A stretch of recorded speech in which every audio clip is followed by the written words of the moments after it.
अवतारपालकः एको नेको मम प्रियो ब्रह्मवादी महेश्वरः द्विभुजश्च चतुर्बाहो विश्वव्यापी दारुरूपश्चन्द्रसूर्यविलोचनः गुप्तगन्धोत्परब्धिश्च तुलसीप्रीतिवर्धनः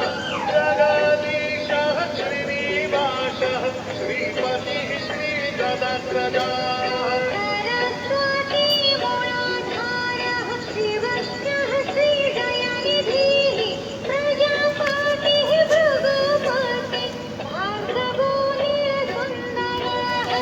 योगमाया गुणारूपो जगद्गुरो